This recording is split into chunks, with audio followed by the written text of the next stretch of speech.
इंदौर नगर निगम के बजट सत्र के दौरान कांग्रेस की 2 महिला पार्षदों फौजिया शेख और रुबीना खान द्वारा राष्ट्रगीत वंदे मातरम के कथित अपमान के मामले में रविवार को महापौर पुष्यमित्र भार्गव ने प्रेस कॉन्फ्रेंस कर एक बार पुनः कांग्रेस को आड़े हाथों लिया।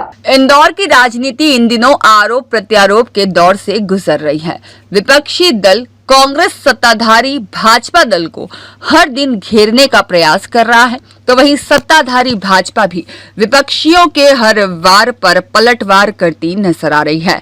इंदौर नगर निगम के बजट सम्मेलन में कांग्रेस की 2 महिला पार्षदों फौजिया शेख और रुबीना खान द्वारा राष्ट्रगीत वंदे मातरम के कथित अपमान के मामले में रविवार को एक बार फिर महापौर पुष्यमित्र भार्गव ने प्रेस कॉन्फ्रेंस कर प्रदेश कांग्रेस अध्यक्ष जीतू पटवारी को जमकर आड़े हाथों लिया और कहा कि इस मामले में जीतू पटवारी का स्टैंड घोर आपत्तिजनक है। महिला पार्षदों ने वंदे मातरम राष्ट्रगीत का अपमान किया है। राष्ट्रगीत के अपमान के मामले में कांग्रेस को स्थिति स्पष्ट करनी चाहिए।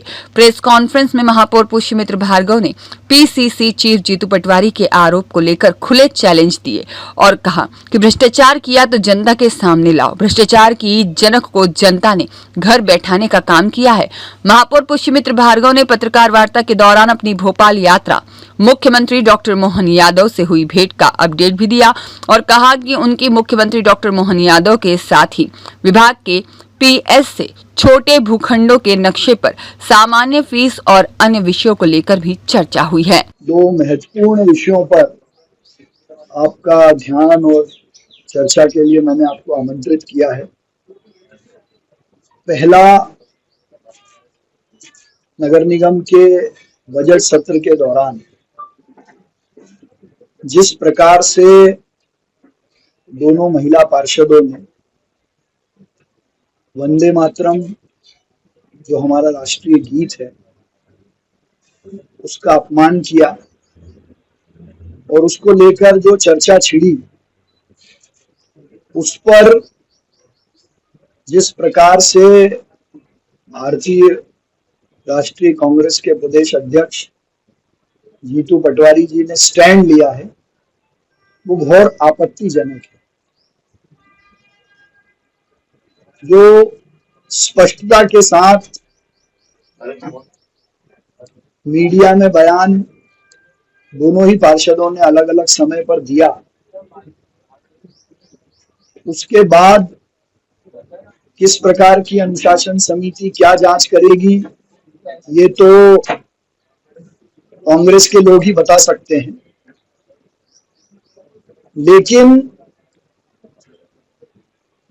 ऐसे मामले में ना तो कोई गंभीर कार्रवाई की गई और ना ही इस बात को स्पष्ट किया गया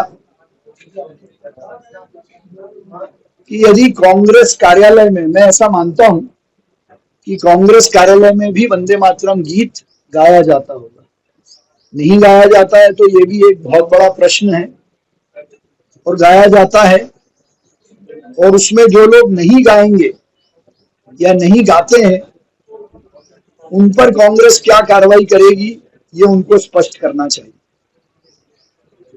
दूसरा, कल की उनकी प्रेस कॉन्फ्रेंस में एक बहुत अजीब प्रकार से उन्होंने चुनौती देने का काम किया कि यदि कोई ईमानदार है तो वो अपना हाथ ऊपर करे, हम उसका भ्रष्टाचार सिद्ध करेंगे। भाई, अगर आपको लगता है कि किसी ने कोई भ्रष्टाचार किया है तो आप उसको जनता के सामने लाओ। ईमानदारी का प्रश्न उठाकर सिद्ध करने की परिपाटी कब शुरू हुई ये तो मेरी समझ से परे है। और भ्रष्टाचार की जनक, भ्रष्टाचार के कारण जिनको जनता ने घर बिठाने का काम किया, वो लोग ऐसी बात करें, ये शोभा नहीं देता। दूसरा, इंदौर के विषय को लेकर और डिजिटल बजट की कॉपी मैंने मध्य प्रदेश के लोकप्रिय मुख्यमंत्री डॉक्टर मोहन यादव जी को दी। इसके साथ ही शहर के कई महत्वपूर्ण विषयों पर चर्चा हुई। जिसमें विशेष रूप से एरिया बेस्ड डेवलपमेंट में जो स्मार्ट सिटी में नक्शे की फीस है उसका बोझ लोगों पर बहुत अधिक है। छोटे प्लॉट पर भी 4 गुना 5 गुना फीस के कारण नक्शे पास कराना लोगों के लिए मुश्किल है। क्योंकि स्मार्ट सिटी का प्रस्ताव मध्य प्रदेश सरकार की योजना से तय हुआ था, इसलिए मैंने मुख्यमंत्री जी से, हमारे नगरीय प्रशासन विभाग के प्रमुख सचिव से इस विषय पर चर्चा की है और स्मार्ट सिटी एरिया या एरिया बेस्ड डेवलपमेंट के क्षेत्र में भी सामान्य नक्शे की फीस लगे, इस पर विचार करने का आग्रह किया है। साथ ही जलूद में जो हमारा सोलर प्लांट बनकर तैयार है, उस सोलर प्लांट का लोकार्पण माननीय मुख्यमंत्री जी की उपस्थिति में हो, उसके लिए भी उनको निमंत्रित किया है। तो ये 2 विषय थे जिसमें प्रमुख रूप से वंदे मातरम विषय पर जो विपक्ष का स्टैंड है उस पर हमको घोर आपत्ति है और ये कांग्रेस के बड़े नेता इसको स्पष्ट करें कि उनका वंदे मातरम गाने को लेकर क्या स्टैंड है। देखिए, इसमें 2 गंभीर विषय हैं। एक मैंने पहले भी स्पष्टता से कहा, मैं फिर उसको दोहरा रहा हूँ। राष्ट्रीय गीत सब सम्मान से गाएं, इसकी एडवाइजरी अलग अलग समय पर जारी हुई है। अभी भी थोड़े दिन पहले भारत सरकार ने राष्ट्रीय गीत को लेकर एडवाइजरी जारी की है कि हम सब उसके सम्मान में खड़े रहें, लेकिन इसको गाना या नहीं गाना ये किसी का व्यक्तिगत मत हो सकता है, इसका कंपल्शन नहीं है, जैसा कंपल्शन राष्ट्रीय गान के लिए।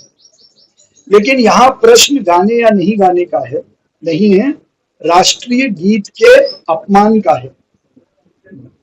अकारण उसको लेकर धार्मिक उन्माद फैलाने के षड्यंत्र के साथ, भाई ये तो उनसे किसी ने पूछा नहीं था कि आपके पंथ में, मत में, आपके विचार में वंदे मातरम गाना अलाउड है कि नहीं अलाउड है। उन्होंने खुद ही कहा ये कि हमारे लिए इस्लाम बड़ा है। तो ये कहकर उस गीत का अपमान करना, राष्ट्रीय गीत का अपमान बड़ा विषय है। उनको गाने के लिए कभी किसी ने फोर्स नहीं किया।